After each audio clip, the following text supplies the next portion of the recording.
What should you name your Pinterest boards? So today we are talking about Pinterest boards. Now, if you've watched my previous video, how many boards should you have on Pinterest? Definitely catch that. I'll leave a link up above that you can catch it right there. But today, really, I wanted to kind of dive into what you should name them. I think I mentioned it before in that video, but let's dive in a little deeper. Hi, my name is Sarah Lawyer. I am an online marketing specialist and I love using Pinterest, which is why I love to talk about it. But also love to do is help business owners like you get more found online, because using social media is a powerful tool. But if you're not using a search marketing or an online marketing strategy, you're basically losing half of your audience. 61% of consumers who are searching for you that can't find you because social media doesn't actually show up on search. All right. So that's why I focus on search marketing and online marketing platforms. But at the same time, I understand the power of using a social media strategy, which is why I still have it in my own strategy. Okay. Let's talk about what should you name your boards. First of all, let's actually talk about 2 points about what you should not do. So just like any other marketing strategy, you shouldn't be random. For example, if you write a blog post just ranting about your day or even sharing about your garden, it never probably won't do as well. Sorry if that's something you've done. I just want to be able to rip the Band-Aid off real quick so that you can learn from your mistakes and then do better. The same thing goes for any kind of Pinterest strategy.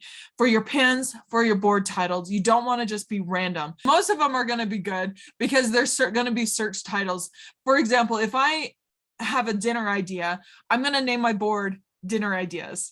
That is a very highly searched term and also very highly it's a good keyword, right?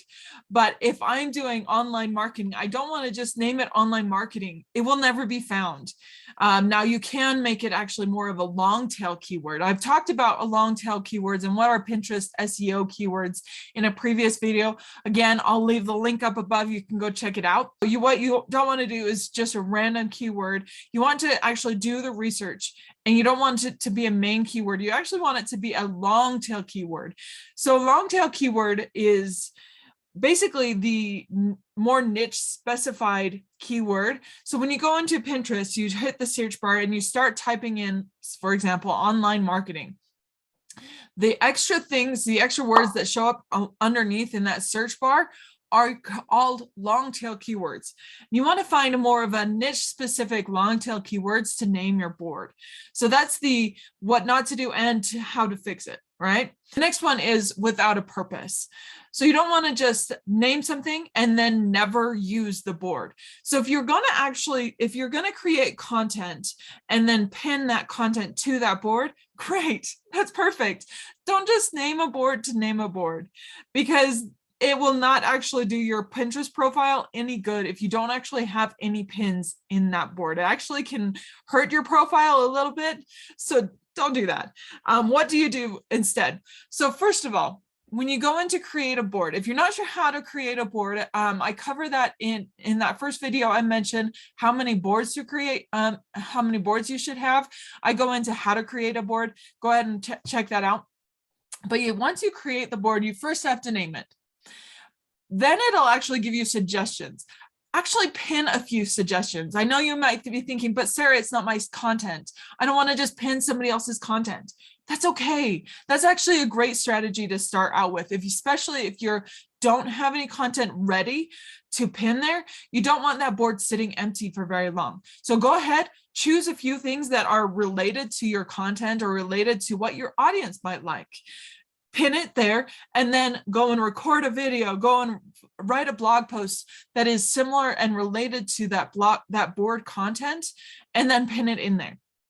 That is it. So now that you have your board and you know what not to do and what to do, the last thing that I want you to do is actually go in and create a board cover. So Canva is a great tool for creating images. a board cover is actually just a 500 by 500 square image.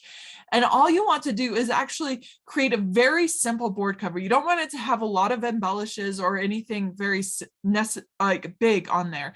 You want to have the name of the board and maybe your logo or something that represents your company, an imagery type of thing. But you don't need a lot of information on this board cover. It'll get too distracting. Then what you need to do is you actually need to upload it to Pinterest. You need to publish it to Pinterest in order to tag it to your board. Now, how to do this? Let's go ahead and talk about that real quick. Okay. All right. So the first thing you do is you come to your Pinterest account. From here, you hit, there are two tabs, created and saved. Once you hit saved, you'll actually see all of your boards right here.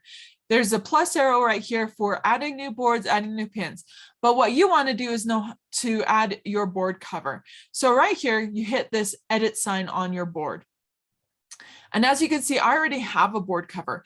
This is where you want to add your board cover, but you need to first have it inside, because if you notice, when I click this edit button, it's going to pull up all the pins that are inside this board.